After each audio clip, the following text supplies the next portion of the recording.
Tous et merci pour votre fidélité à cette émission L'échange.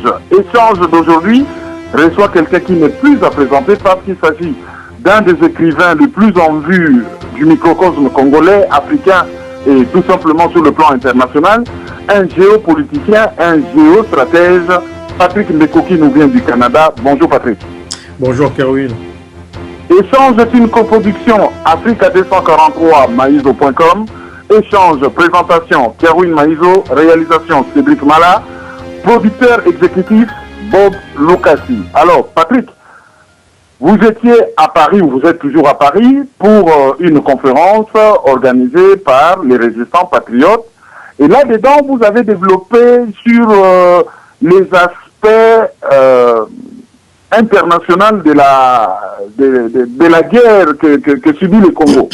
Et vous avez eu un langage assez incisif pour expliquer les choses très clairement. Ne craignez-vous pas de donner l'impression d'être un extrémiste radical? D'abord, je tiens à vous remercier d'avoir pensé à moi dans le cadre de cette émission. Pour répondre rapidement à votre question, je dirais que je ne pense pas. Il n'est pas question d'être extrémiste ou pas, ou radical ou pas. Ce sont des faits. Les Congolais sont tués et à un moment donné, il faut dire la vérité aux gens, même si ça peut déranger. Le problème, c'est qu'à force de caresser dans le sens du poil, on a des millions de morts. À force de caresser dans le sens du poil, on a un pays qui est pillé. À force de caresser dans le sens du poil, on a des jeunes filles, des femmes et même des bébés. Et même aujourd'hui, on parle des hommes qui sont violés. Donc à un moment donné, il faut dire stop. Quand les Occidentaux sont attaqués, qu'est-ce qu'ils font? Ils vont parfois réagir de manière extrêmement brutale. Alors que nous ne faisions que revendiquer, nous ne demandons que de la dignité et que tout ce qui se passe dans notre pays, au moins particulièrement dans la partie Est, puisse prendre fin, c'est tout. Donc il ne s'agit pas d'être radical, il s'agit simplement d'être logique avec soi et surtout clair dans les propos et dans ce que nous voulons, c'est tout. Ces propos liminaires dit, nous allons maintenant obéir à un rituel dans cette émission. C'est que nous demandons à notre invité de nous faire très brièvement sa bio. Qui est Patrick Mbeko? Patrick Mbeko est un Congolais. Bon, effectivement, je vis au Canada. Je suis d'origine congolaise. Je suis né des parents congolais. J'ai grandi en partie au Congo et puis après, je me suis retrouvé aux États-Unis et puis maintenant au Canada où je vis. Patrick Mbeko est géopolitologue, il s'intéresse aux questions géostratégiques qui concernent non seulement le Congo mais aussi l'Afrique et il est auteur de 4 ouvrages dont un 5e va bientôt paraître. Et il donne des conférences à travers le monde aussi. Voilà, à propos des 4 ouvrages, il y a le Canada dans les crimes dans la région des Grands Lacs. Il y a la stratégie du chaos et du mensonge, toujours dans la région des Grands Lacs, coécrit avec M. Honoré Mbanda, président national de la PARECO. Il y a le Canada et les pouvoirs Tutsi. Et le 4e, c'est quoi? Le 4e livre a été édité en France par un éditeur français. Ça s'appelle Guerre secrète en Afrique centrale, qui est en fait une mise à jour importante des affaires des Grands Lacs et surtout l'introduction d'Israël dans le grand jeu africain. Parce que les Français ici, après avoir lu mes livres sur le Canada et après avoir lu Stratégie du chaos, j'étais tellement frappé par la documentation, par tout ce que je révélais, qu'ils ont demandé à éditer un de mes livres ici. Et donc j'ai fait une mise à jour très importante pour le public français et même occidental, en tout cas pour les gens qui sont ici. Et je crois c'est passé sur certaines chaînes et même sur certains sites, dont le site Égalité Réconciliation de M. Soral et tout ça. Il y a un livre à sortir donc sur le 5e qui est consacré au général, disons, comment est-ce qu'on l'appelle, disons, Monsieur Muammar Kadhafi. Oui. Peut-on avoir les titres déjà? Objectif Kadhafi. 42 ans de guerre secrète contre le guide de la Jamaïque arabe libyenne. Alors, nous reviendrons sur ce livre vers la fin parce que c'est très important. Nous devons comprendre le sens de la guerre qu'a menée l'OTAN, contre Muammar el-Kadhafi. Parlons de l'actualité. Ces derniers temps, l'actualité au Congo tourne autour de 2 événements. Le deuxième, parce qu'il y a un premier tragique, c'est le premier tragique, c'est le massacre à Béni. Ça, on va en parler. Mais le deuxième événement, c'est l'actualité autour de l'UDPS, surtout du retour de M. Etienne Tshisekedi à Kinshasa. On vous a vu très actif sur Facebook, par commodité de langage, je dis contre l'UDPS. Ce qui a soulevé l'ire de certaines personnes fanatiques de M. Tshisekedi et membres de ces partis politiques. Qu'y a-t-il entre Patrick Mbeko et l'UDPS? Mais je dirais d'abord qu'en fait, il n'y a rien entre Patrick Mbeko et l'UDPS, encore moins entre Patrick Mbeko et M. Etienne Tshisekedi, qui peut être mon grand-père. Donc vous vous rendez compte que moi j'aurais un problème avec Tshisekedi, c'est quand même assez drôle. Moi je suis un penseur. Et un penseur réfléchit aux problèmes de sa communauté ou même de l'humanité. Le problème qui se pose aujourd'hui est que nous avons M. Etienne Tshisekedi qui a adopté une démarche qui ne va pas nécessairement dans le sens des intérêts du Congo et des Congolais. Voilà pourquoi moi j'ai tenu à réagir, parce que M. Etienne Tshisekedi revenait de la Belgique où il est resté pendant près de 2 ans pour des raisons médicales. Donc Patrick Mbeko n'a pas un problème particulier avec l'UDPS, encore moins avec M. Tshisekedi. Patrick Mbeko essaie de réfléchir au problème du Congo et M. Tshisekedi étant un acteur politique congolais important, Patrick Mbeko réfléchit aussi à ses faits et gestes qui, d'une certaine manière, ont une incidence sur même le devenir du Congo, même sur, je veux dire, le jeu politique congolais, l'arène politique congolaise. À propos, que pensez-vous de M. Etienne Tshisekedi? En avez-vous une bonne opinion ou pas? Mais moi, j'ai d'abord, l'homme m'importe peu. Moi, c'est surtout la démarche de l'homme politique, moi, qui m'intéresse. Mais il faut dire que M. Etienne Tshisekedi, c'est un politicien quand même, c'est un vieux routier de la politique congolaise. Et on a vu, c'est quelqu'un qui s'est quand même battu à un moment donné contre la dictature du président Mobutu, donc qui était, il faut quand même le rappeler, son ami, et M. Etienne Tshisekedi est lui-même aussi l'un des chantres, l'un des fondateurs, l'un des membres fondateurs du MPR, donc le parti État. Et donc moi j'ai simplement examiné son parcours, et quand on examine son parcours, il y a des choses qui surprennent dans la mesure où il y a eu pendant très longtemps ce que je pourrais qualifier une campagne de propagande, si on veut, entre guillemets, j'insiste entre guillemets, sur la personne de M. Tshisekedi, qui a fait que les Congolais n'ont pas véritablement compris son rôle dans ces dernières années, en tout cas, au niveau du Congo, au niveau de la politique congolaise, tant sur le plan intérieur que sur le plan international. Généralement, lorsque vous parlez de M. Tshisekedi, vous regrettez beaucoup le raté électoral de 2011. Quand savez-vous?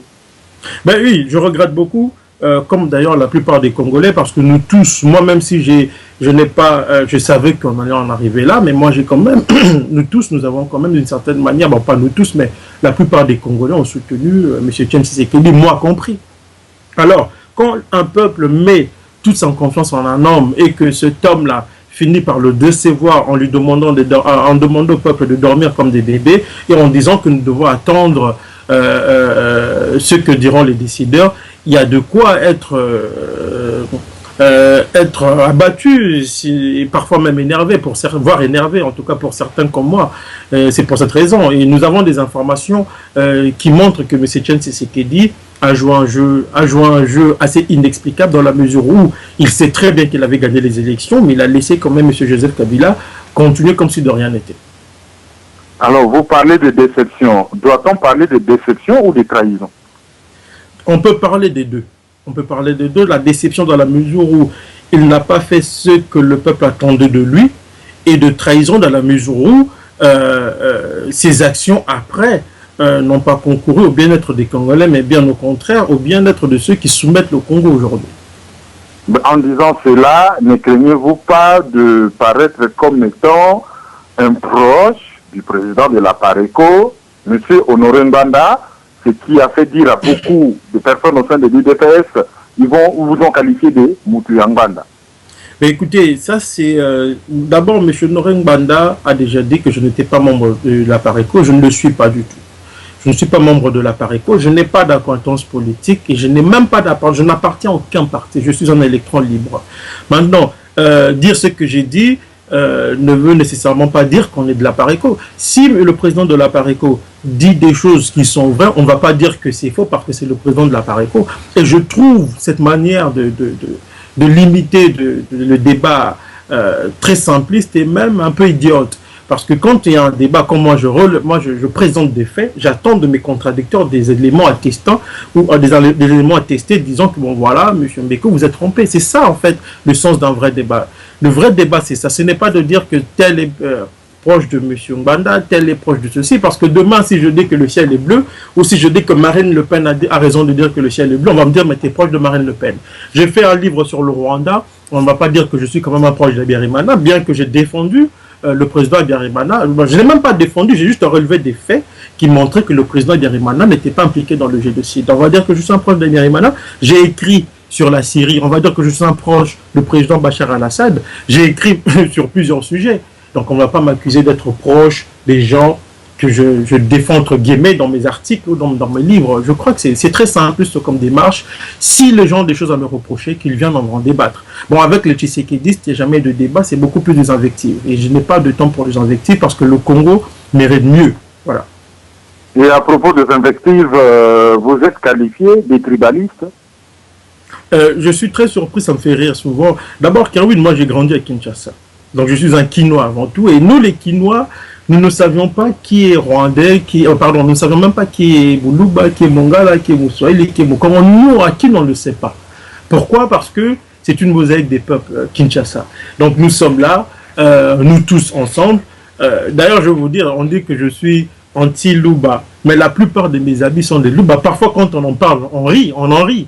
Mon fils est à moitié Moulouba, pour ceux qui ne le savent pas. Donc voilà. Et pour moi, nous sommes Congolais avant tout. Quand je parle des Louba, d'abord, je ne parle même pas de tous les Louba, mais je parle d'un groupe d'extrémistes qui veulent tribaliser, en fait, ce combat. Ces gens qui veulent tribaliser aujourd'hui le débat entourant M. Étienne Tshisekedi. C'est ça le problème. Et c'est une manière de faire, on l'a vu déjà ailleurs. En France, on a vu les mouvements sionistes. Qu'est-ce qu'ils font? Ça parle au nom d'Israël, au nom des Israéliens, au nom des Juifs, alors qu'ils ne représentent pas tous les Juifs, alors que la majorité des Juifs sont contre eux, contre ces mouvements-là. Mais ils vont parler au nom de tous les Juifs. Et c'est ce que font les Tshisekidistes. Et vous allez remarquer d'ailleurs que je n'ai pas l'habitude de parler de l'UDPS. Je parle souvent des Tshisekidistes, parce qu'on peut être Tshisekidiste sans être membre de l'UDPS. Et tout membre de l'UDPS n'est pas Tshisekidiste. Voyez-vous? Donc on en a vu récemment, d'ailleurs, dans une vidéo où il y avait des gens qui s'insurgeaient contre les agissements de M. Tshisekedi. Ils soutiennent M. Tshisekedi comme étant le président d'un parti, sans être Tshisekedi. Ils sont des membres de l'UDPS. Voilà pourquoi j'essaie de faire un peu cette différence. Les Tshisekedistes qui m'attaquent, qui disent que je suis tribaliste, je n'ai pas d'argument pour eux parce que mes propos sont très clairs. Je n'ai jamais été tribaliste, je n'ai pas besoin de l'être. Je suis fier d'être Congolais, je suis fier de faire partie d'un pays qui a comme peuple les Louba, les Swahili, les Bangals, les Kikongo et autres. Je suis fier de faire partie d'un pays qui a accueilli, qui n'a pas seulement cette mosaïque de peuples, mais qui a aussi accueilli d'autres peuples d'Afrique. Voilà. Donc le reste du débat pour moi est superfétatoire. S'ils veulent argumenter, qu'ils opposent des arguments sérieux à ce que moi je présente comme fait. Et jusqu'à présent, mes faits n'ont pas été contredits, bien au contraire confirmés aujourd'hui, on le voit par les membres même de l'UDPS. À propos des invectives, on dit aussi que vous êtes jaloux, aimé vis-à-vis de Tshisekedi et de son fils, Félix Tshisekedi Tshilombo. Mais ça, c'est du tout. Mais bon, ça c'est de la petitesse intellectuelle. Moi, je n'ai pas le temps de répondre à des gens qui ne sont pas capables de réfléchir. Ça peut paraître un peu arrogant de ma part, mais c'est ça. À un moment donné, il faut dire la vérité à certains de nos frères. On n'a pas le temps de débattre sur des âneries. Les Congolais meurent tous les jours. Si Patrick Mbeko dit quelque chose sur Tshisekedi qui n'est pas vrai, dites, mais Patrick Mbeko, vous êtes trompé sur tel point, on va en débattre. C'est ça qui est important. Nous voulons construire un Congo démocratique. Votre leader, là, Étienne Tshisekedi, vous dites qu'il est le père de la démocratie. Et je ne pense pas, je ne crois pas, à moins que je me trompe, Tshisekedi serait fier d'avoir des partisans qui refusent aux autres le droit de penser. Juste le droit de penser librement. Dernièrement, notre confrère Jean-Roger Mboyo Ekula a écrit un article sur les soupçons de corruption au sein de l'UDPS. Et vous avez relayé cet article sur Facebook avec beaucoup de sous-entendus. C'est comme si vous aviez des sources, c'est comme si vous aviez des informations qui allaient dans le même sens que les infos de Jean-Roger Mboyo Ekula. Qu'en est-il au juste? Mais non seulement, parce que moi je suis parti de son papier pour en fait donner ma version, mon observation, mon analyse de la situation. Et ceux qui ont lu d'ailleurs mon petit article se rendent bien compte aujourd'hui que tout ce que j'ai dit vient d'être confirmé par M. Bruno Mavungu, de l'UDPS. Tout ce que j'ai dit. Quand j'ai dit, par exemple, qu'il y avait des millions qui sont sortis, M. Mavungu vient de le reconnaître. Quand je dis que moi, je veux vous dire une chose, c'est que moi, certains de mes sources sont au sein de l'UDPS. Et je le dis clairement dans mon papier. Je dis, il y a une source au sein de l'UDPS qui m'a clairement dit, mais M. Beko, Mbongo et Bimi, je peux parler lingala, je crois, Mbongo et Bimi, j'ai demandé combien. Il m'a dit ce sont des millions. Mais ma source au sein de l'UDPS m'a dit, je pense que le monsieur Étienne Tshisekedi, le vieux, n'est pas au courant. Et quand il l'a appris, il a étouffé l'affaire parce que sa propre famille était impliquée. Des gens qui lui sont proches, en tout cas, étaient impliqués. Et moi, j'ai relevé cela. Et quand vous suivez l'intervention de Bruno Mavungu, vous lisez mon petit papier, on croirait que je l'ai inspiré. Alors, pas du tout. C'était le secrétaire général de l'UDPS. Donc, voilà pourquoi nous disons que nous devons argumenter. Au lieu de verser dans des invectives, nous devons argumenter. Aujourd'hui, va-t-on traiter Bruno Mavungu de membre de l'APARECO ou de Mutambanda?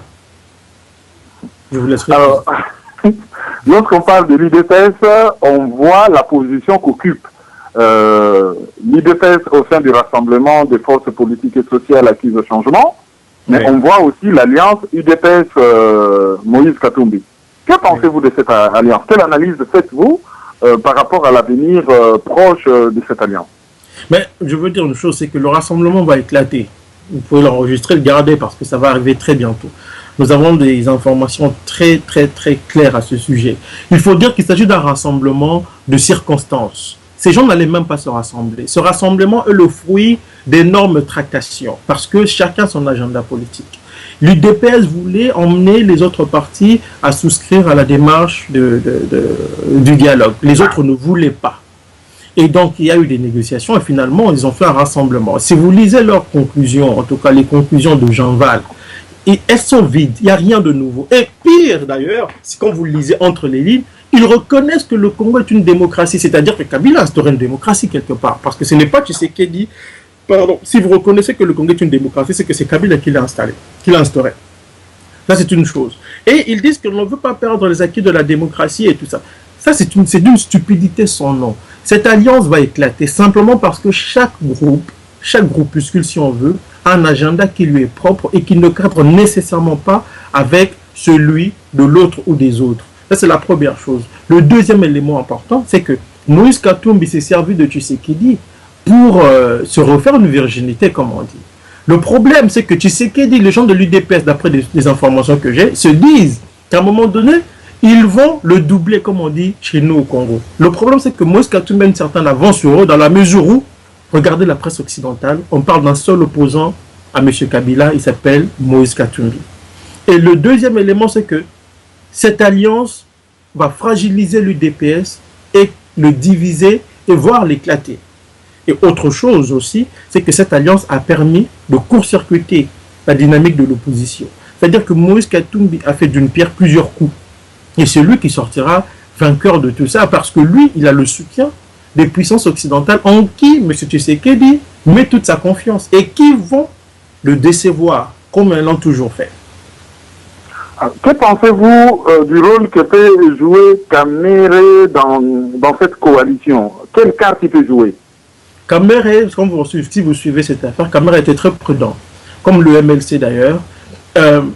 Ils ont été présents sans lettres, c'est-à-dire qu'ils avaient, les membres de leur parti qui étaient là-bas, qu'ils n'ont pas délégué en passant, et à la fin ils ont dit, bon, nous partageons quand même l'esprit de Javad.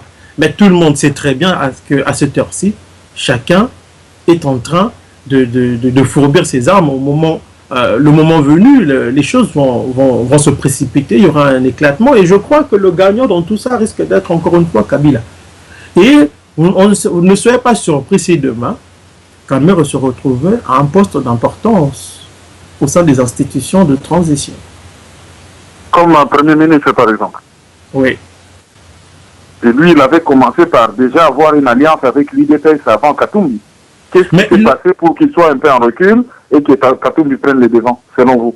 Selon des sources dignes de foi, en fait, Katumbi avait été d'abord allé voir Kamere. Kamere lui a dit, attendons, essayons de voir s'il y aura des élections ou pas. Et c'est seulement après ça que nous pourrions savoir ce que nous allons faire après. Katumbi, plus rusé, est allé voir l'UDPS pour court-circuiter directement Vital Kamerhe. Et par extension, la dynamique de l'opposition. Et il a réussi son coup. Parce que l'UDPS est un parti qui a plusieurs têtes. On ne sait plus de quel UDPS il s'agit. Il y a des gens qui parlent de l'UDPS El Familial et puis de l'autre UDPS, la base à Kinshasa. Donc, dans tout ça, ce qu'il faut retenir dans tout ça, c'est que les politiciens congolais agissent, manigancent, manœuvrent au détriment de la population. Dans tout ça, on n'entend personne nous dire qu'on tue. On vient de parler de Béni. On tue tous les jours à Béni. On n'entend personne en parler. Tout le monde est braqué sur des élections qui n'auront pas lieu et sur la transition qui est anticonstitutionnelle. Donc dans tout ça, c'est le peuple qui est le grand dindon de la farce. L'impression que ça donne, hein, c'est un argument que certaines personnes sortent, même si c'est un argument qui ne tient pas la route, je pose quand même la question. Dans votre analyse, la cible, est-ce Kabila ou c'est Tshisekedi? Dans vos analyses, il paraît que vous ciblez beaucoup plus Tshisekedi au lieu de cibler Kabila qui serait le grand problème. Mais moi, je veux vous dire une chose, c'est que la raison pour laquelle je ne passe pas mon temps à beaucoup parler de Kabila, parce que je le considère comme un mercenaire qui est en service commandé, qui fait son travail. C'est comme quelqu'un qui passe son temps à parler des méfaits du diable. Ça n'a aucun sens. Je parle beaucoup de Tshisekedi parce que lui, il y a une partie des Congolais qui croient en lui. C'est ça la différence. C'est toute la différence. Et je crois, Kerwin, que si vous voyez mon fils et le fils d'un blanc dans la rue, dans les rues de Paris, en train de commettre un méfait, qui allez-vous sanctionner le premier? En principe, c'est votre fils. D'accord. C'est très clair. Donc c'est pour dire ceci. Moi, je ne suis pas dogmatique. Je ne m'attaque pas à Tshisekedi. La personne de Tshisekedi m'importe peu. Moi, c'est la démarche de l'homme politique qui a des répercussions sur la vie des millions de Congolais qui m'intéresse. Et je m'attaque à ça. Quand Tshisekedi ne remet pas en question l'occupation, la mise sous tutelle de notre pays, quand Tshisekedi s'en remet à ceux qui ont mis le Congo dans sa situation actuelle, quand Tshisekedi ne pipe mot, quand des femmes sont violées, quand Tshisekedi ne dit rien, quand des gens sont tués à Kinshasa, quand Tshisekedi ne dit rien, quand il y a des charniers un peu partout sur le sol congolais, il y a de quoi se poser des questions. Parce que cet homme-là prétend être le père de la démocratie. Ce monsieur veut, dit-il, nous apporter le bien-être. Mais comment peut-on prétendre apporter le bien-être quand on n'est même pas capable de critiquer ceux qui mettent le Congo dans sa situation actuelle, quand on n'est pas capable de dénoncer tout ce qui se passe dans ce pays-là? Voilà, pourtant, il a dit prenez-vous en charge. Mais quand on est un homme politique, on ne se limite pas au slogan. Si vous dites au peuple prenez-vous en charge, alors effacez-vous. Laissez le peuple faire ce qu'il a à faire. Ne revenez pas le désorienter. Parce que quand il revient, les gens reviennent vers lui. C'est ça le problème. Si vous dites au peuple prenez-vous en charge, alors dites à partir d'aujourd'hui, moi Etienne Tshisekedi, je ne ferai plus la politique, ne vous occupez plus de moi, que le peuple se prenne en charge. Le peuple va s'assumer. Mais ne reviens pas pour le dire, attendez, écoutez-moi, on va donner un préavis à Kabila, il va faire 3 mois, pendant ce temps on va tuer. Quelqu'un m'a demandé aujourd'hui, M. Mbeko, que dites-vous des massacres à Béni? Je lui ai dit, mais votre président vous a donné 3 mois de préavis à Kabila, donc attendez que Kabila finisse son travail de massacre, après 3 mois on va en parler. Il était frustré. J'ai dit, à propos justement, désolé de vous interrompre, à propos justement de mercenaire, celui que vous appelez mercenaire, donc Joseph Kabila, comment voyez-vous son avenir proche? Mais Kabila a un choix. Les Occidentaux veulent qu'il parte. Et s'il ne part pas, il y aura des sanctions et par extension, il peut y avoir assassinat parce que les Occidentaux sont très tendus. Je tiens à rappeler d'ailleurs, pour ceux qui ne le savent pas, je crois qu'il y a des officiels nord-coréens actuellement au Congo. Et tout ça, les Occidentaux suivent de très près. Les Occidentaux ne veulent plus de lui, il a fait son travail, il a fait son temps, on ne veut plus de lui, on veut un autre garçon de course qui va continuer à agir mieux que lui en soumettant le Congo aux intérêts étrangers. Pardon, et Kabila, lui, il a un choix entre partir et garder tout ce qu'il a pillé au Congo ou s'entêter et subir le même sort que les autres parce que les Occidentaux à ce sujet sont très clairs. Et Kerwin, je crois vous l'avoir dit Ça fait plus d'un an, ça fait un an et demi. J'avais prédit tout ce scénario. Je vous avais dit, vous allez voir, Moïse Katumbi va arriver, et voilà tout ce qui va se passer. Pourquoi? Parce que les Occidentaux ont une longueur d'avance sur nous. Moi, quand je vois tout ce qui se passe, je suis surpris parce que il y a des gens, il y a des gens en France, des gens qui sont dans une certaine sphère de pouvoir, qui m'ont expliqué. Et quand je vois tout ce qui se passe chez nous, je ne peux qu'être surpris. Mais je ne suis pas surpris dans la mesure où nous sommes des gens qui improvisent alors que les Occidentaux planifient. Quelle lecture faites-vous des massacres récurrents qu'il y a dans certaines parties de l'Est du Congo, notamment à Beni? Dernièrement, il y a eu beaucoup de morts à Butembo et un peu plus ailleurs, pendant que Joseph Kabila, lui, il était en Ouganda, ensuite il est au Rwanda, et il semblait très à l'aise lorsqu'il est en compagnie de deux présidents dont le pays agresse le Congo. Comment voyez-vous les choses? Oui, mais d'ailleurs, ça me permet de répondre de revenir à ce que vous avez dit, parce que les gens m'ont dit que je ne critique pas Kabila, mais qu'ils lisent mes livres. Qu'ils lisent Stratégie du chaos, où on parle d'ailleurs de Joseph Kabila comme étant l'un des cas qui fait partie des 3 cas. Kaguta Museveni, Kagame Paul, et puis lui, Kabila. Les 3 cas, et le cas de Kanambe fait partie d'un des 3 cas.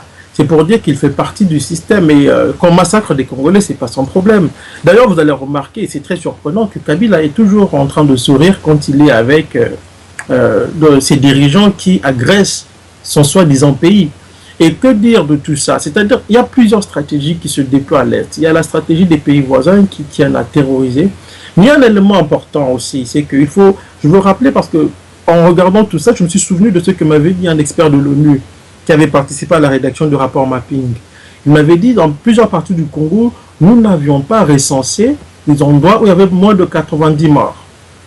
Qu'est-ce que cela veut dire? Cela veut dire que même le Mapping Report, non seulement ne nous dit rien, mais les agresseurs, ceux qui terrorisent les populations de l'Est, savent très bien qu'ils ne peuvent commettre des massacres de masse sur le coup. Alors on commet des massacres de manière épisodique dans certains coins du pays pour terroriser la population et pousser cette population à se déplacer pour que d'autres viennent s'installer.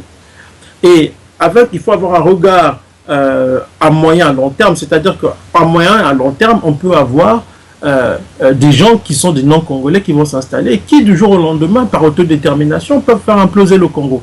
Voilà pourquoi nous mettons souvent en garde contre le risque de la balkanisation. Autre chose aussi, c'est que je me dis, avec tout ce que nous observons, ne soyons pas surpris si demain, nous voyons des firmes multinationales occidentales venir s'installer dans ces zones où on commettait des massacres. Souvenons-nous du conflit entre les Lendu et les Ema en Ituri. Qu'avons-nous vu après dans cette région? On a vu une compagnie qui s'appelait Heritage Oil, une compagnie pétrolière canadienne s'installer dans le coin. Et qui dirigeait Heritage Oil? C'était Buckingham, qui était un ancien mercenaire, qui était proche aussi de Tony Blair, qui est l'ami de Kagame. Donc il faut avoir un regard global sur tout ce qui se passe dans cette partie du Congo. Terrible comme nouvelle. Alors, nous allons parler maintenant, nous avons fait le tour du propriétaire, hein, parce que vous êtes d'origine congolaise. Donc on parlait du Congo. Là, on va parler de la Libye, votre prochain livre. Qu'est-ce qui vous a motivé à écrire sur le colonel Muammar Kadhafi?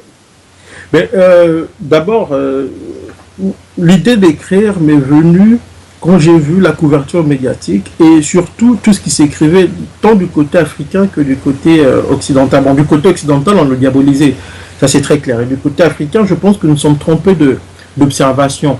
Et la guerre contre la Libye, pour moi, c'est la guerre la plus importante dans la mesure où cette guerre, à partir de la Libye, l'Occident, particulièrement l'OTAN, est entré en Afrique et de manière très brutale et se déploie aujourd'hui de manière très subtile. Pour moi, il faut comprendre en fait tout ce qui s'est passé en Libye parce qu'en fait, la situation libyenne nous rappelle aussi tout ce qui s'est passé dans d'autres pays d'Afrique et notamment au Congo. C'est-à-dire que l'Occident n'acceptera pas des gens qui tiennent tête. Dans sa logique, parce qu'il y a des gens qui nous disent mais il faut parler avec les Occidentaux, ils vont changer, ils ne peuvent pas changer. S'attendre à un changement de la part des Occidentaux, c'est comme miser sur la conversion du diable. Ça ne marche pas. Et dans ce livre, je dis beaucoup de choses parce que je repars, je fais les 42 années de pouvoir de Kadhafi et c'est l'histoire de ces 42 années de pouvoir, des relations tumultueuses avec l'Occident, mais aussi de la domination de l'Afrique et particulièrement des pays comme le Congo. Parce que dans la vie de Kadhafi. Kadhafi avait beaucoup milité pour l'Afrique et des pays comme le Congo d'ailleurs vont à un moment donné entrer en conflit avec la Libye parce que des pays comme le Zaïre, donc le Congo, le Zaïre à l'époque, avaient accepté de devenir agents un pays pivot des États-Unis en Afrique et Kadhafi ne voulait pas de cela. Voilà pourquoi il va tenter de déstabiliser le pouvoir du président Mobutu. Et si je dis pour quelle raison il y a eu la guerre, c'est un livre où il y a près de 50 pages de documents en annexe parce que j'ai beaucoup travaillé dans les archives de la CIA, dans les archives britanniques et même canadiennes. Et aussi, j'ai discuté avec des témoins, c'est-à-dire des proches du colonel Kadhafi. J'ai aussi discuté avec des agents des services de renseignement occidentaux qui ont un regard très clair de ce qui s'est passé dans ce pays. Alors, Kadhafi, apparemment, pour les Occidentaux, c'est le diable. Et selon vous, et selon les indiscrétions que j'ai eues en privé, oui, c'est vraiment un patriote africain. Qu'est-ce qui vous le fait dire? Mais moi, ce sont des faits.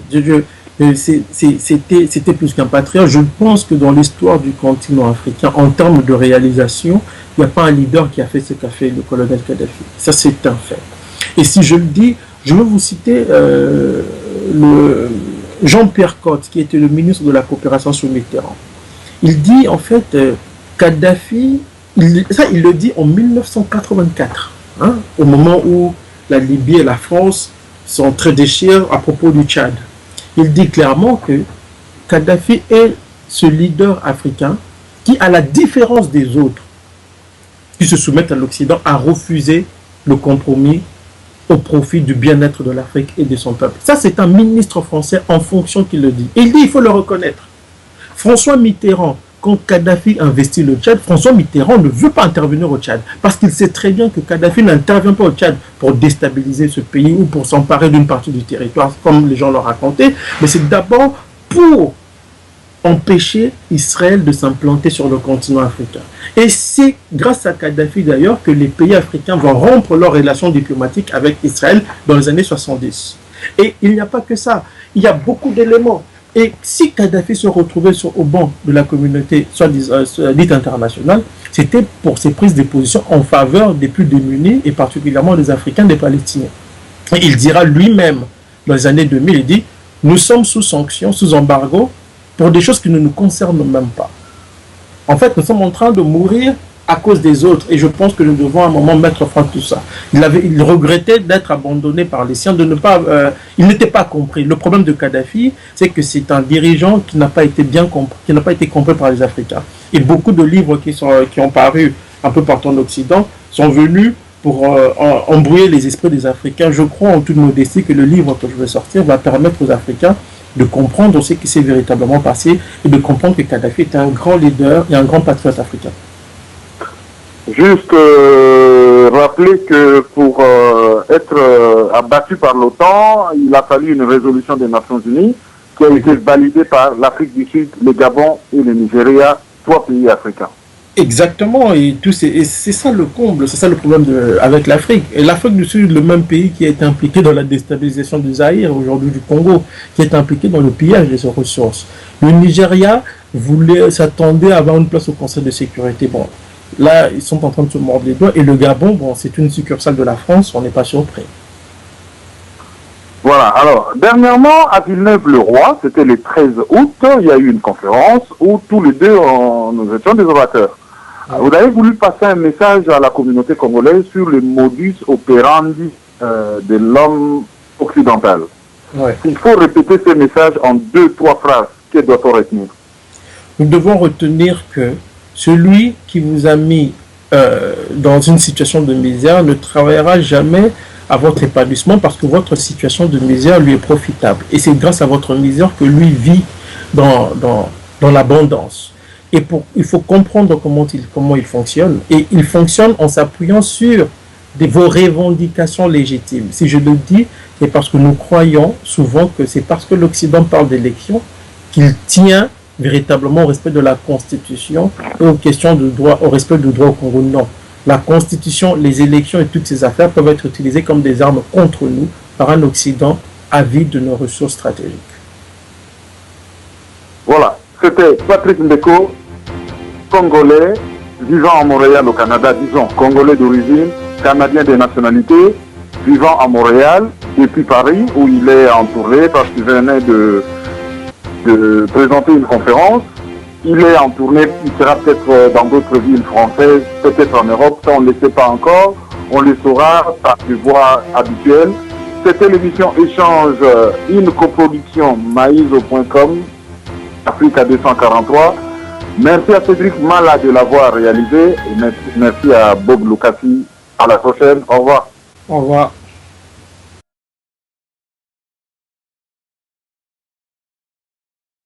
Parce que le Congo mérite mieux. Voilà.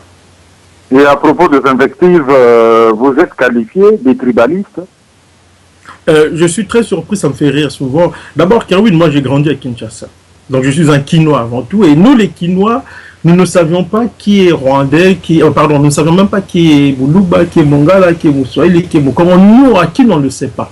Pourquoi? Parce que c'est une mosaïque des peuples Kinshasa. Donc nous sommes là, nous tous ensemble.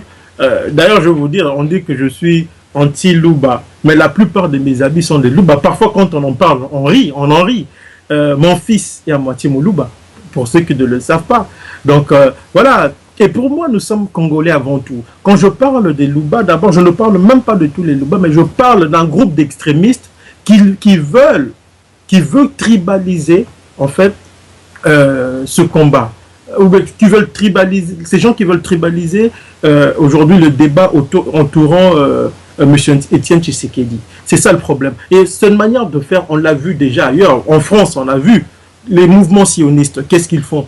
Ça parle au nom d'Israël, au nom des Israéliens, au nom des Juifs, alors qu'ils ne représentent pas tous les Juifs, alors que la majorité des Juifs sont contre eux, contre ces mouvements-là. Mais ils vont parler au nom de tous les Juifs. Et c'est ce que font les Tshisekedistes. Et vous allez remarquer d'ailleurs que je n'ai pas l'habitude de parler de l'UDPS. Je parle souvent des Tshisekedistes, parce qu'on peut être Tshisekediste sans être membre de l'UDPS. Et tout membre de l'UDPS n'est pas Tshisekediste. Voyez-vous? Donc on en a vu récemment, d'ailleurs, dans une vidéo où il y avait des gens qui s'insurgeaient contre les agissements de M. Tshisekedi. Ils soutiennent M. Tshisekedi comme étant le président d'un parti, sans être Tshisekedi. Ils sont des membres de l'UDPS. Voilà pourquoi j'essaie de faire un peu cette différence. Les Tshisekedistes qui m'attaquent, qui disent que je suis tribaliste, je n'ai pas d'argument pour eux parce que mes propos sont très clairs. Je n'ai jamais été tribaliste, je n'ai pas besoin de l'être. Je suis fier d'être congolais, je suis fier de faire partie d'un pays qui a comme peuple les Louba, les Swahili, les Bangales, les Kikongo et autres. Je suis fier de faire partie d'un pays qui a accueilli, qui n'a pas seulement cette mosaïque de peuples, mais qui a aussi accueilli d'autres peuples d'Afrique. Voilà. Donc le reste du débat, pour moi, est superfétatoire. S'ils veulent argumenter, qu'ils opposent des arguments sérieux à ce que moi je présente comme fait. Et jusqu'à présent, mes faits n'ont pas été contredits, bien au contraire, confirmés aujourd'hui, on le voit par les membres même de l'UDPS. À propos des invectives, on dit aussi que vous êtes jaloux, aimé vis-à-vis de Tshisekedi et de son fils, Félix Tshisekedi Tshilombo. Mais ça, c'est du tout. Mais bon, ça c'est de la petitesse intellectuelle. Moi, je n'ai pas le temps de répondre à des gens qui ne sont pas capables de réfléchir. Ça peut paraître un peu arrogant de ma part, mais c'est ça. À un moment donné, il faut dire la vérité à certains de nos frères. On n'a pas le temps de débattre sur des âneries. Les Congolais meurent tous les jours. Si Patrick Mbeko dit quelque chose sur Tshisekedi qui n'est pas vrai, dites, mais Patrick Mbeko, vous êtes trompé sur tel point, on va en débattre. C'est ça qui est important. Nous voulons construire un Congo démocratique. Votre leader, là, Étienne Tshisekedi, vous dites qu'il est le père de la démocratie. Et je ne pense pas, je ne crois pas, à moins que je me trompe, Tshisekedi serait fier d'avoir des partisans qui refusent aux autres le droit de penser. Juste le droit de penser librement. Dernièrement, notre confrère Jean-Roger Mboyo et Ekula a écrit un article sur les soupçons de corruption au sein de l'UDPS. Et vous avez relayé cet article sur Facebook avec beaucoup de sous-entendus. C'est comme si vous aviez des informations qui allaient dans le même sens que les infos de Jean-Roger Mboyo et Ekula. Qu'en est-il au juste? Mais non seulement, parce que moi je suis parti de son papier, pour en fait donner ma version, mon observation, mon analyse de la situation. Et ceux qui ont lu d'ailleurs mon petit article se rendent bien compte aujourd'hui que tout ce que j'ai dit vient d'être confirmé par M. Bruno Mavungu, de l'UDPS. Tout ce que j'ai dit. Quand j'ai dit par exemple que il y avait des millions qui sont sortis, M. Mavungu vient de le reconnaître. Quand je dis que moi, je veux vous dire une chose, c'est que moi, certains de mes sources sont au sein de l'UDPS. Et je le dis clairement dans mon papier. Je dis, il y a une source au sein de l'UDPS qui m'a clairement dit, mais M. Mbeko, Mbongo et Bimi, je peux parler lingala, je crois, Mbongo et Bimi, j'ai demandé combien, il m'a dit ce sont des millions, mais ma source au sein de l'UDPS m'a dit, je pense que le M. Etienne Tshisekedi, le vieux, n'est pas au courant. Et quand il l'a appris, il a étouffé l'affaire parce que sa propre famille était impliquée. Des gens qui lui sont proches, en tout cas, étaient impliqués. Et moi, je relevais cela. Et quand vous suivez l'intervention de Bruno Mavungu, vous lisez mon petit papier, on croirait que je l'ai inspiré. Alors, pas du tout. C'était le secrétaire général de l'UDPS. Donc, voilà pourquoi nous disons que nous devons argumenter. Au lieu de verser dans des invectives, nous devons argumenter. Aujourd'hui, va-t-on traiter Bruno Mavungu de membre de la PARECO ou de Mutangbanda? Je vous laisse répondre. Lorsqu'on parle de l'UDPS, on voit la position qu'occupe l'UDPS au sein du Rassemblement des forces politiques et sociales acquises au changement, mais on voit aussi l'alliance UDPS Moïse Katumbi. Que pensez-vous de cette alliance? Quelle analyse faites-vous par rapport à l'avenir proche de cette alliance? Mais je veux dire une chose, c'est que le rassemblement va éclater. Vous pouvez l'enregistrer, le garder parce que ça va arriver très bientôt. Nous avons des informations très claires à ce sujet. Il faut dire qu'il s'agit d'un rassemblement de circonstances, la situation actuelle, quand on n'est pas capable de dénoncer tout ce qui se passe dans ce pays-là. Voilà, pourtant, il a dit prenez-vous en charge. Mais quand on est un homme politique, on ne se limite pas au slogan. Si vous dites au peuple prenez-vous en charge, alors effacez-vous. Laissez le peuple faire ce qu'il a à faire. Ne revenez pas le désorienter. Parce que quand il revient, les gens reviennent vers lui. C'est ça le problème.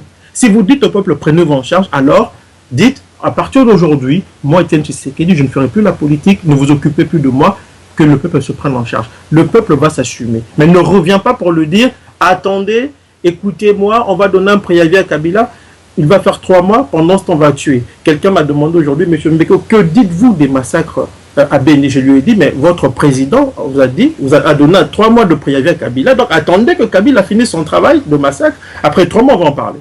Il était frustré. J'ai dit, à propos justement, désolé de vous interrompre, à propos justement de mercenaire, celui que vous appelez mercenaire, donc Joseph Kabila, comment voyez-vous son avenir proche?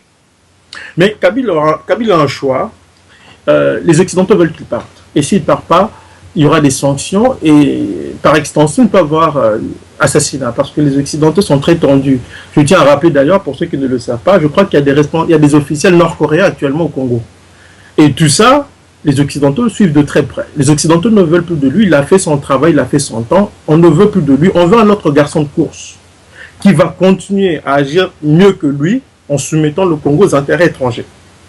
Pardon, et Kabila, lui, il a un choix entre partir et garder tout ce qu'il a pillé au Congo ou s'entêter et subir le même sort que les autres parce que les Occidentaux à ce sujet sont très clairs. Et Keraven, je crois vous l'avoir dit, ça fait plus d'1 an, ça fait 1 an et demi, j'avais prédit tout ce scénario. Je vous avais dit, vous allez voir, Moïse Katumbi va arriver et voilà tout ce qui va se passer. Pourquoi? Parce que les Occidentaux ont une longueur d'avance sur nous. Moi, quand je vois tout ce qui se passe, je suis surpris parce que il y a des gens en France, des gens qui sont dans une certaine sphère de pouvoir, qui m'ont expliqué. Et quand je vois tout ce qui se passe chez nous, je ne peux qu'être surpris. Mais je ne suis pas surpris dans la mesure où nous sommes des gens qui improvisons alors que les Occidentaux planifient. Quelle lecture faites-vous des massacres récurrents qu'il y a dans certaines parties de l'Est du Congo, notamment à Béni? Dernièrement, il y a eu beaucoup de morts à Butembo et un peu plus ailleurs. Pendant que Joseph Kabila, lui, il était en Ouganda, ensuite il est au Rwanda. Et il semblait très à l'aise lorsqu'il est en compagnie de 2 présidents dont le pays agresse le Congo. Comment voyez-vous les choses? Oui, mais d'ailleurs, ça me permet de répondre de revenir à ce que vous avez dit, parce que les gens m'ont dit je ne critique pas Kabila, mais qu'ils lisent mes livres. Qu'ils lisent Stratégie du chaos, où on parle d'ailleurs de Joseph Kabila comme étant l'un des cas qui fait partie des 3 cas. Kaguta Museveni, Kagame et Paul, et puis lui, Kabila. Les 3 cas, et le cas de Kanambe fait partie d'un des 3 cas. C'est pour dire qu'il fait partie du système et qu'on massacre des Congolais, c'est pas son problème. D'ailleurs, vous allez remarquer, c'est très surprenant que Kabila est toujours en train de sourire quand il est avec de ces dirigeants qui agressent son soi-disant pays. Et que dire de tout ça? C'est-à-dire qu'il y a plusieurs stratégies qui se déploient à l'Est. Il y a la stratégie des pays voisins qui tiennent à terroriser. Mais il y a un élément important aussi, c'est qu'il faut, je veux rappeler parce que en regardant tout ça, je me suis souvenu de ce que m'avait dit un expert de l'ONU qui avait participé à la rédaction du rapport Mapping. Il m'avait dit dans plusieurs parties du Congo, nous n'avions pas recensé des endroits où il y avait moins de 90 morts. Qu'est-ce que cela veut dire? Cela veut dire que même le Mapping Report non seulement ne nous dit rien, mais les agresseurs, ceux qui terrorisent les populations de l'Est, savent très bien qu'ils ne peuvent commettre des massacres de masse sur le coup.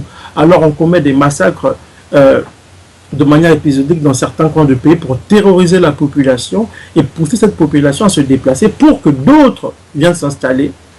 Et il faut avoir un regard à moyen à long terme, c'est-à-dire qu'à moyen à long terme, on peut avoir des gens qui sont des non-congolais qui vont s'installer et qui du jour au lendemain, par autodétermination, peuvent faire imploser le Congo. Voilà pourquoi nous mettons souvent en garde contre le risque de la balkanisation. Autre chose aussi, c'est que je me dis, avec tout ce que nous observons, ne soyons pas surpris si demain, nous voyons des firmes multinationales occidentales venir s'installer dans ces zones où on commettait des massacres. Souvenons-nous du conflit entre les Lendu et les Ema en Ituri. Qu'avons-nous vu après dans cette région? On a vu une compagnie qui s'appelait Heritage Oil, une compagnie pétrolière canadienne s'installer dans le coin. Et qui dirigeait Heritage Oil, c'était Buckingham, qui est un ancien mercenaire, qui était proche aussi de Tony Blair, qui est l'ami de Kagame. Donc il faut avoir un regard global sur tout ce qui se passe dans cette partie du Congo.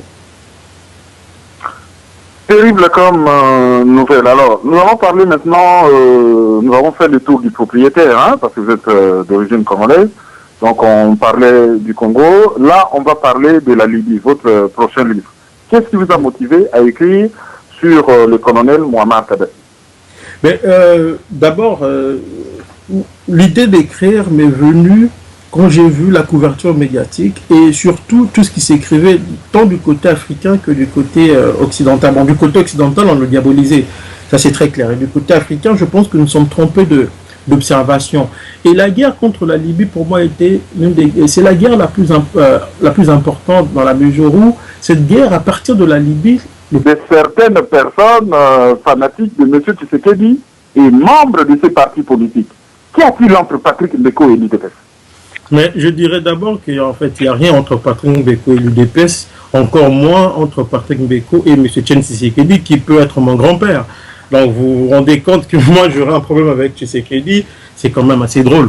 Moi je suis un penseur, et un penseur réfléchit aux problèmes de sa communauté ou même de l'humanité.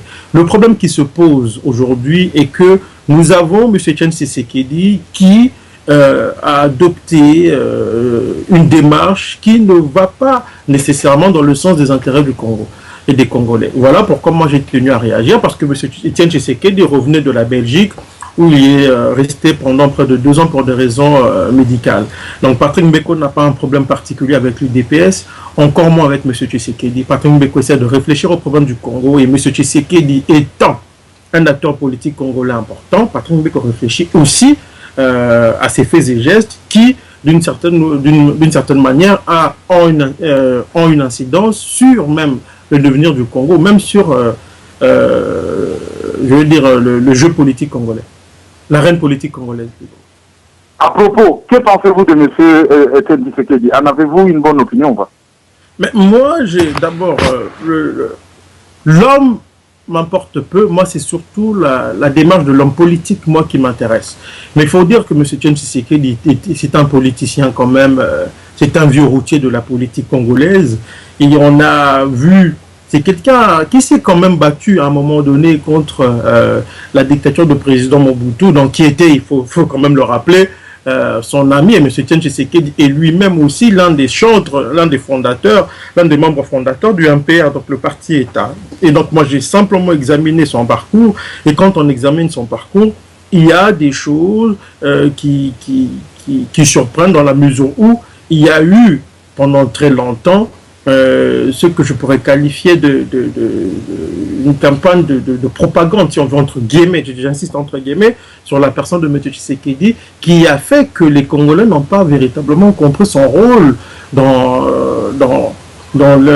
ces dernières années, en tout cas, au niveau du Congo, au niveau de la politique congolaise, tant sur le plan intérieur que sur le plan international.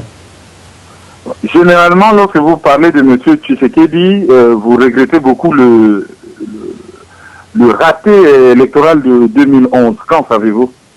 Ben oui, je regrette beaucoup, comme d'ailleurs la plupart des Congolais, parce que nous tous, moi même si je n'ai pas, je savais qu'on allait en arriver là, mais moi j'ai quand même, nous tous, nous avons quand même d'une certaine manière, bon pas nous tous, mais la plupart des Congolais ont soutenu M. Tshisekedi, moi compris.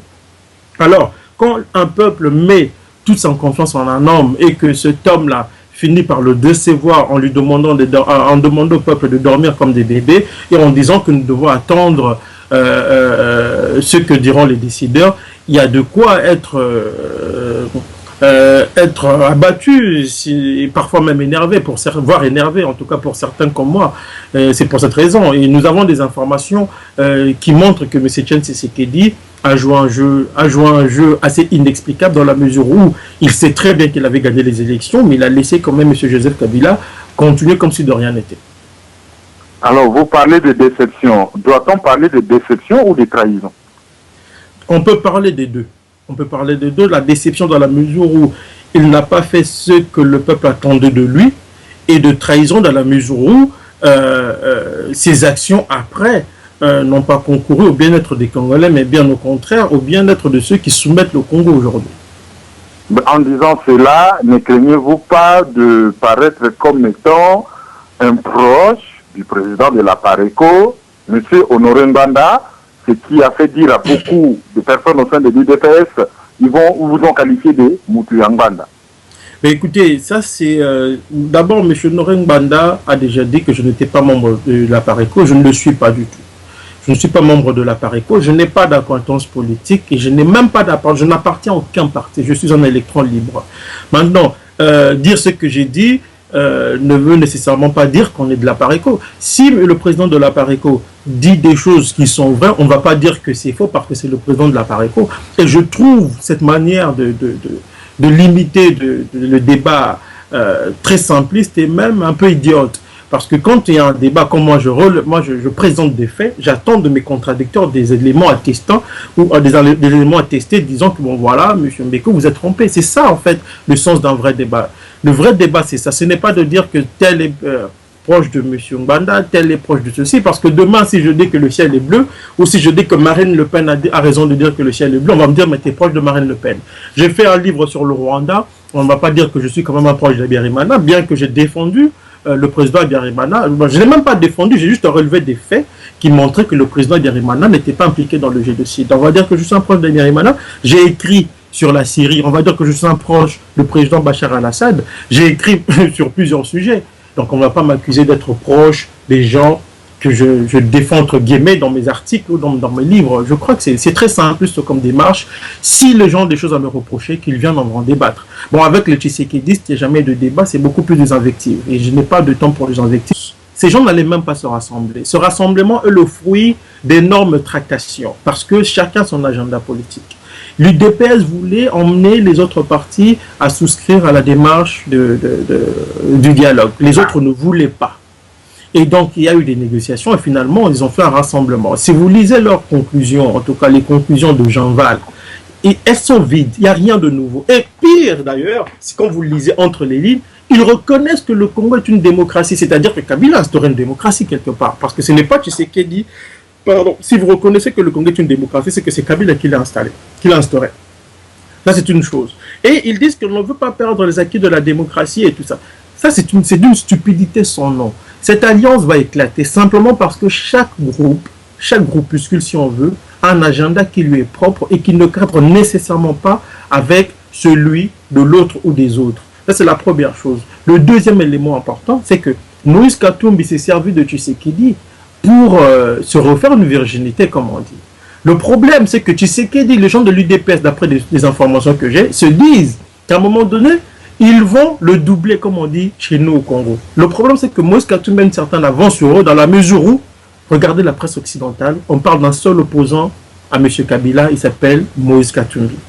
Et le deuxième élément, c'est que cette alliance va fragiliser l'UDPS et le diviser et voire l'éclater.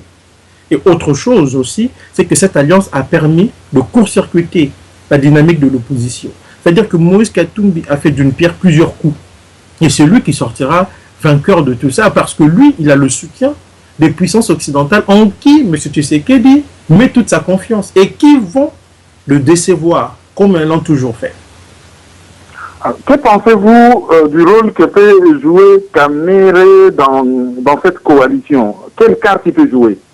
Kamere, si vous suivez cette affaire, Kamere était très prudent, comme le MLC d'ailleurs.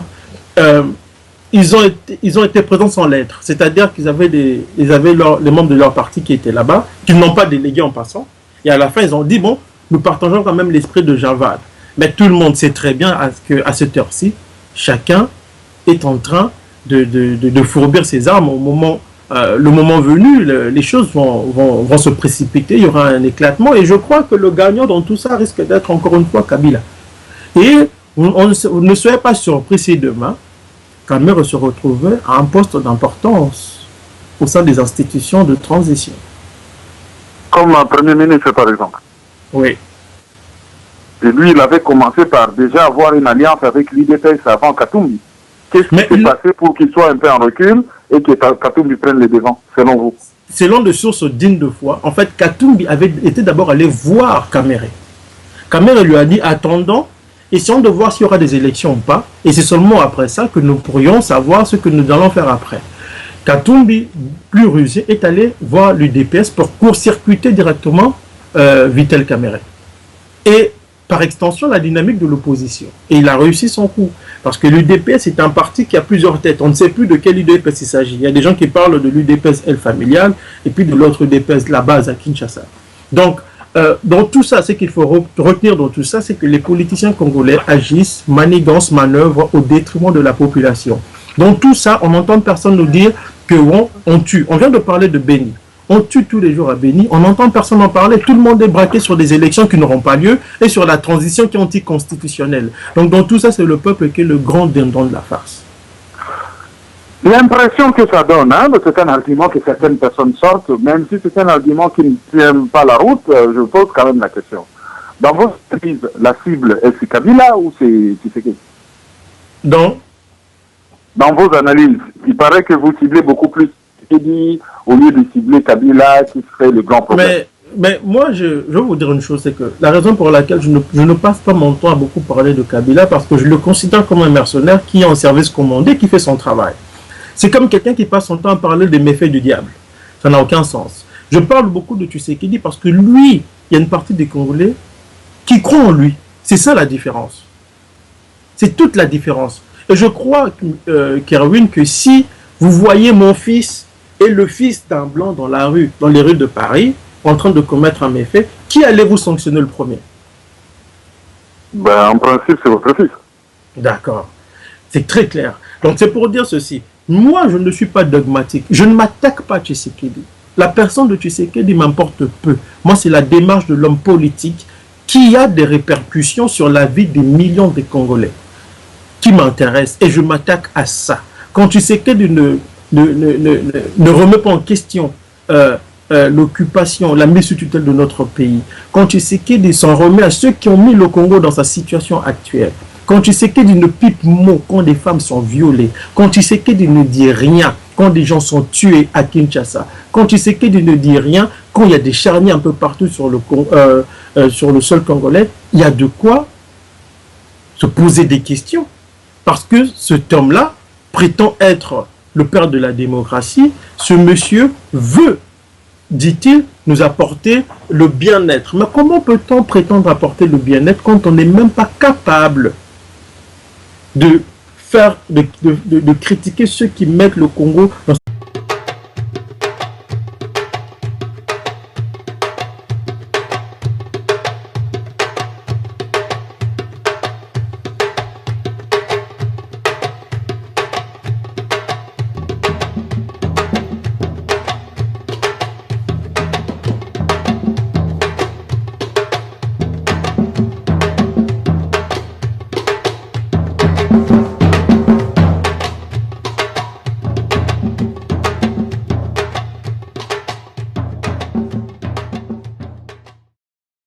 tous et merci pour votre fidélité à cette émission L'échange. Échange d'aujourd'hui reçoit quelqu'un qui n'est plus à présenter parce qu'il s'agit d'un des écrivains les plus en vue du microcosme congolais, africain et tout simplement sur le plan international, un géopoliticien, un géostratège, Patrick Mbeko qui nous vient du Canada. Bonjour Patrick. Bonjour Kerwin. Échange est une coproduction Africa 243 Maizo.com. Échange, présentation, Kerwin Maizo, réalisation, Cédric Mala, producteur exécutif, Bob Lokassi. Alors, Patrick, vous étiez à Paris, ou vous êtes toujours à Paris, pour une conférence organisée par les résistants patriotes. Et là-dedans, vous avez développé sur les aspects internationaux de la guerre que subit le Congo. Et vous avez eu un langage assez incisif pour expliquer les choses très clairement. Ne craignez-vous pas de donner l'impression d'être un extrémiste radical? D'abord, je tiens à vous remercier d'avoir pensé à moi dans le cadre de cette émission. Pour répondre rapidement à votre question, je dirais que je ne pense pas. Il n'est pas question d'être extrémiste ou pas, ou radical ou pas. Ce sont des faits. Les Congolais sont tués et à un moment donné, il faut dire la vérité aux gens, même si ça peut déranger. Le problème, c'est qu'à force de caresser dans le sens du poil, on a des millions de morts. À force de caresser dans le sens du poil, on a un pays qui est pillé. À force de caresser dans le sens du poil, on a des jeunes filles, des femmes et même des bébés. Et même aujourd'hui, on parle des hommes qui sont violés. Donc à un moment donné, il faut dire stop. Quand les Occidentaux sont attaqués, qu'est-ce qu'ils font? Ils vont parfois réagir de manière extrêmement brutale. Alors que nous ne faisions que revendiquer, nous ne demandons que de la dignité et que tout ce qui se passe dans notre pays, au moins particulièrement dans la partie Est, puisse prendre fin, c'est tout. Donc il ne s'agit pas d'être radical, il s'agit simplement d'être logique avec soi et surtout clair dans les propos et dans ce que nous voulons, c'est tout. Ce propos liminaire dit, nous allons maintenant obéir à un rituel dans cette émission. C'est que nous demandons à notre invité de nous faire très brièvement sa bio. Qui est Patrick Mbeko? Patrick Mbeko est un Congolais. Bon, effectivement, je vis au Canada. Je suis d'origine congolaise. Je suis né des parents congolais.